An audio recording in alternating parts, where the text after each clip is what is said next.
welcome to the Tavern Chat Podcast. I'm your host, Eric Tenkar, your bartender in the OSR, your main proprietor at the Tenkar's Tavern blog. Yep, you guessed it. It's another news day. I guess with Gen Con in full swing, we can expect that. So, unlike yesterday, though, where we were all focused on all things Gygax, we're going to be bouncing around a little bit today.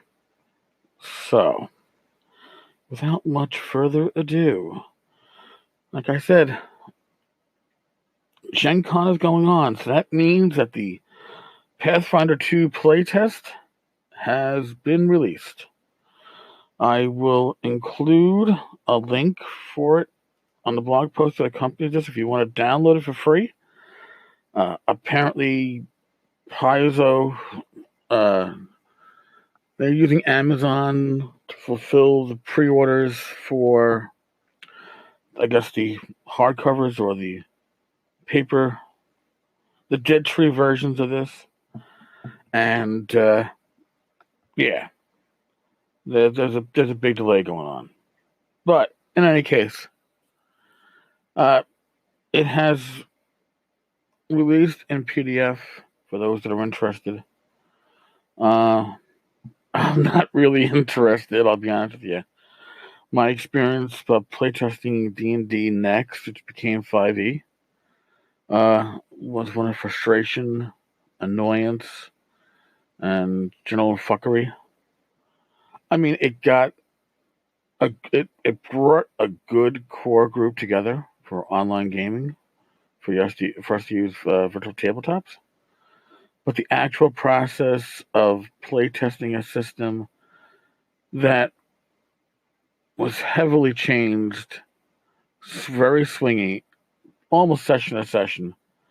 Yeah, I'm not doing that shit again. My time is too valuable. So God bless those that like to do playtests. I appreciate the results, but yeah. You are not going to see me do such again. Another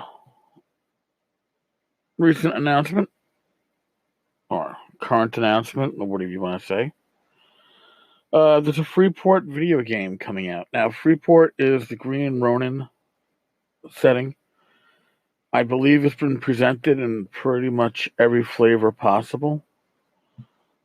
From Pathfinder to Savage Worlds and probably everything in between. You know, they've gotten a lot of ground, a lot of distance out of that setting. Well, in any case, Freeport City of Adventure is coming to a computer RPG. We're looking at something that's going to have a holiday 2019 release date. So you're looking at a year and a half out. It's going to be Windows 7, 10. It's going to require a high-end processor, 16 gigs of RAM, capable video card. I saw the current graphics for it. There is a link up on Enworld for an article on this. And, yeah. I'm not overly impressed. However, that being said, it is supposed to be virtual play.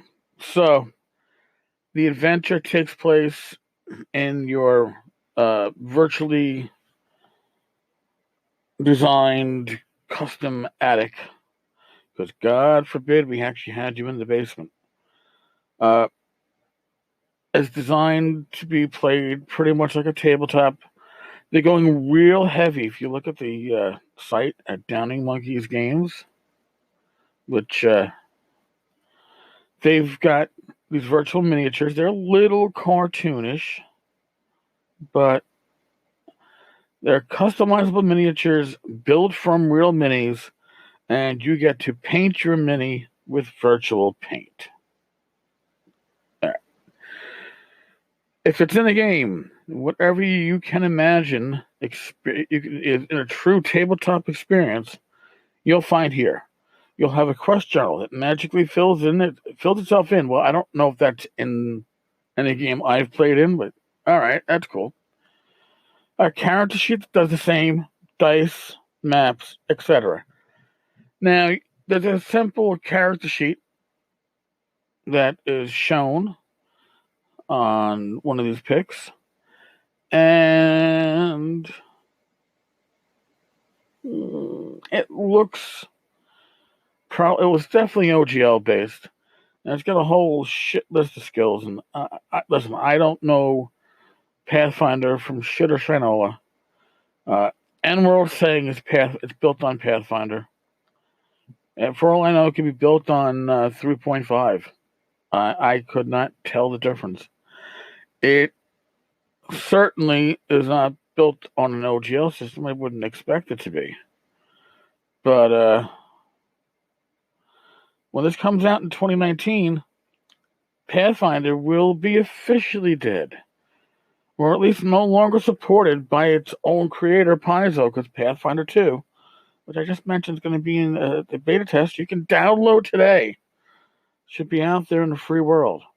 So, and we all know that aiming for holiday 2019 probably means more likely summer 2020. So, I don't see how well this will play out, but potential is there. Okay.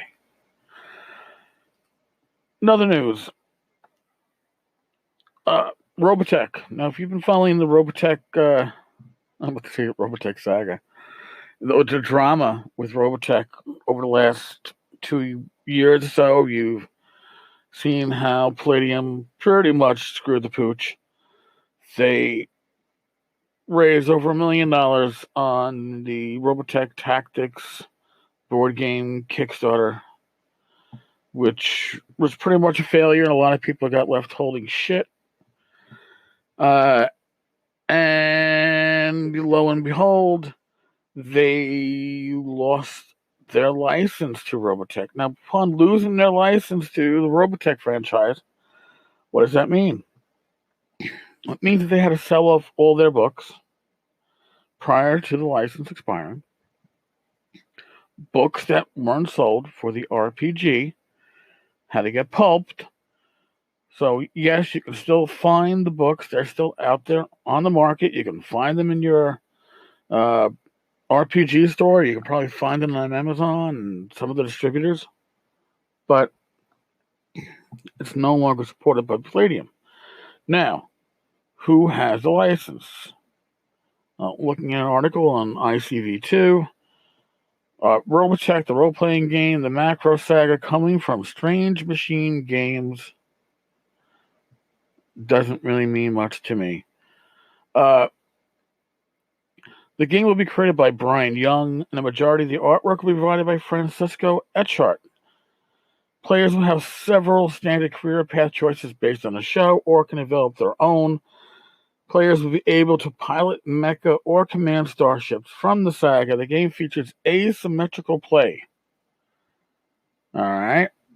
Where players can act as an officer while their allies fight in Valkyries. Okay, I don't really know what asymmetrical play is. Designed specifically for Robotech and features personal, mecha, and naval class combat. All right, so that one-on-one, I guess personal would be outside your mecha is inside your mecha, and naval class combat is between the ships. Yeah, that's really cool. I really don't give a fuck. Target release date, second quarter of 2019. Now, SMG, that's great. You know, their initials, Strange Machine Games, is like a submachine gun. Is offering Wave 2 backers of the failed Palladium RPG Tactics Kickstarter. That's what I was talking about. Wave 2 backers really got screwed. If they direct order the new game, they'll be given a free box of the company's Robotech Ace Pilot board game. So, at least you got something going there for you. Now, I don't know how you prove to them that you are a backer Wave 2. Even if you can prove that you're a backer, which you probably can by logging into your account and take a screenshot, I don't think it says anywhere that it's Wave 2. Well, maybe it does. Maybe it's support level. All right. Well, at least somebody is doing something for people who got fucked over by Kevin. And in all honesty, I'm assuming Kevin figured there's no way he's going to lose the license, and we'll just keep this going. But when the license got lost and the Kickstarter was still having problems in fulfilling everything that was promised, that was not a good sign. So, all right. We had 3 pieces of news. I'm sure we're going to have a big Ennies announcement post when the Ennies get, the winners get announced.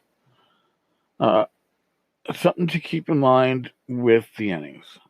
All right. It's self-selecting to a large extent because you have to enter your own product to win. So you have to ship copies out to all those judges initially. If you don't, you get the best product out there, you're not going to be entered. That's why Wizards of the Coast, they didn't enter anything this year. I'm pretty sure. So self-selecting. And then the final process, where you put it into the fans' hands, it's a popularity contest. And you can stuff the ballot box. It can be done. It's not hard.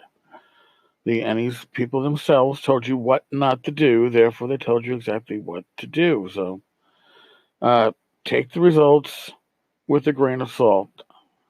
I'm not saying don't congratulate the winners, but those that were finalists and didn't make it to the end still could have excellent products, could be better in your personal opinion than the ones that won, but they didn't have the social media push behind them. And that's what the stuff comes down to at this point. All right, enough of me rambling, enough of me on about news. Yeah, I guess that's about it. Thank you again, folks. I really do appreciate everything. Really. Thank you for the support. God bless. Be well. Stay safe. Roll your dice well. And I will check in with you all tomorrow. Hopefully there's less news and I can get on to more with our background stuff or going through rule books and all that other fun stuff. But news is news. It's got to be relatively timely. It can't all be a month late like the Gygax news was yesterday. All right. Later, folks.